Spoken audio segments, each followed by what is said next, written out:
السلام علیکم ورحمۃ اللہ وبرکاتہ۔ اس ویڈیو میں ہم آپ کو بتائیں گے قرآن مجید کا تحفظ کیسے کیا جائے۔ گزشتہ دنوں عید الاضحیٰ کے روز سویڈن میں قرآن مجید کو نذر آتش کیا گیا، جس کی وجہ سے پوری دنیا سے کروڑوں مسلمانوں کی دل آزاری ہوئی۔ لوگوں نے اپنے اپنے طریقے سے احتجاج بھی ریکارڈ کروائے اور جس قدر ہو سکا اس کی مذمت بھی کی۔ یہ بات یاد رکھیے، قرآن مجید کی توہین کا یہ کوئی نیا واقعہ نہیں، بلکہ جب سے قرآن مجید نازل ہوا لوگ اس کی توہین کرتے آ رہے ہیں۔ نبی صلی اللہ علیہ وسلم کے زمانے میں اسے شاعر، مجنون، دیوانے اور نعوذ باللہ پاگل پن کا کلام کہا گیا، مگر اللہ تعالیٰ نے اس قرآن کا غالب کرنا ہی تھا، سو یہ غالب ہو کر رہا۔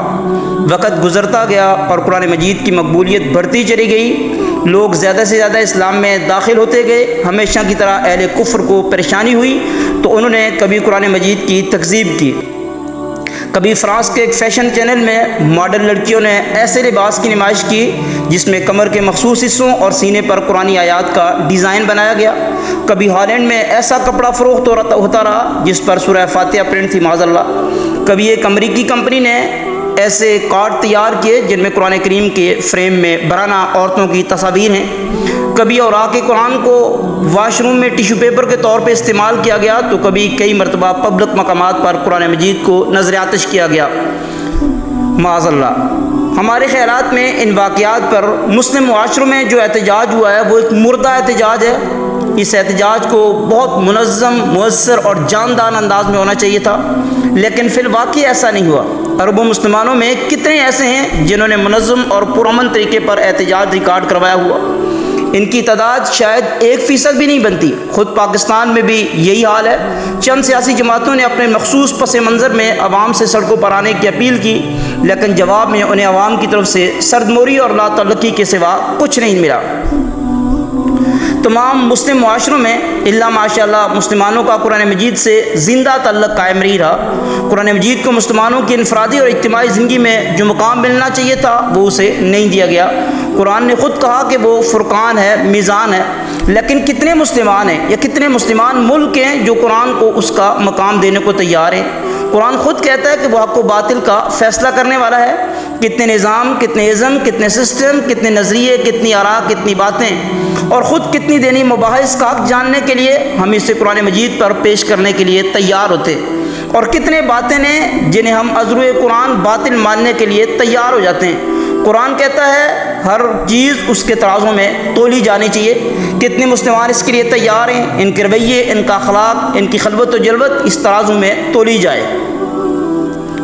تو ان تمام تر باتوں کا خلاصہ یہ ہے کہ اگر ہم قرآن مجید کا صحیح معنوں میں تحفظ کرنا چاہتے ہیں تو سب سے پہلے قرآن مجید کو ہمیں وہ مقام دینا ہوگا جو اللہ کے ہاں اس قرآن مجید کا مقام ہے۔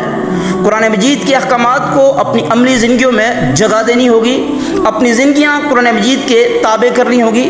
قرآن جو کہے کر گزریے اور جس سے روکے اس سے رک جانا چاہیے۔ اصل بات یہ ہے کہ ہمارا دشمن جانتا ہے کہ مسلمانوں کو اب قرآن سے وہ تعلق نہیں رہا جو کبھی ہوا کرتا تھا اور جو ہونا چاہیے تھا۔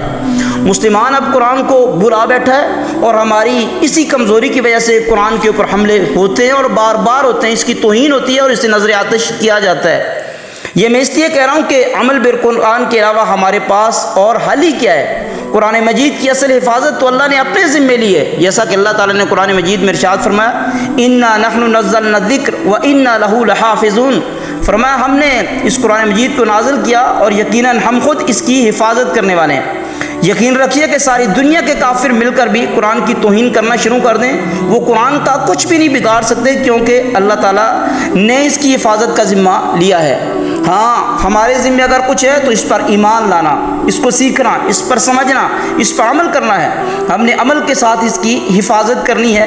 اگر دشمن قرآن کی بے حرمتی کرتا ہے تو ہمیں عمل بالقرآن میں پہلے سے زیادہ اس کو پڑھنا چاہیے، اس کو سمجھنا چاہیے، تاکہ ہمارا دشمن سمجھ جائے کہ مسلمان کسی بھی صورت قرآن مجید کو چھوڑنے کے لیے تیار نہیں ہے، بلکہ ہمارے اس فعل سے وہ اور بھی قرآن مجید پر عمل کرنے والے بن جاتے ہیں۔ اسی لیے رسول اللہ صلی اللہ علیہ وسلم نے ہمیں حکم دیا کہ اپنی زندگی کو قرآن مجید کے تابع بنائیے۔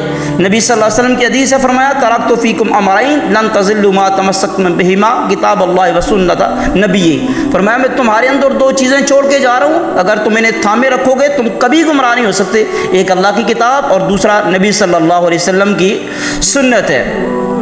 تو ان تمام باتوں سے یہ ثابت ہوا کہ قرآن مجید کی بابت اصل چیز عمل ہے۔ اگر ہماری زندگی میں قرآن مجید پر عمل نہ ہوا، ہم نے عمل نہ کیا اور حرمت قرآن پر ہزاروں کیا، لاکھوں احتجاج بھی ریکارڈ کروا لیں، اللہ کی قسم کسی کام کے نہیں۔ لہٰذا قرآن کریم کے اوپر عمل کر کے اپنا احتجاج ریکارڈ کروائیے، قرآن مجید کو پڑھیے، تلاوت کیجئے، اس کو سمجھیے، اس کے اوپر عمل کیجئے، اپنی زندگی کا ایک ایک عمل قرآن کے مطابق، قرآن کے تابع کیجئے۔ یہ قرآن مجید کا بہترین تحفظ ہے۔ اگر آپ کو ہماری ویڈیو اچھی لگی ہے لائک کیجئے، اگر آپ ہمارے چینل پر نئے ہیں ہمارے چینل کو سبسکرائب کیجئے۔ Thank you very much.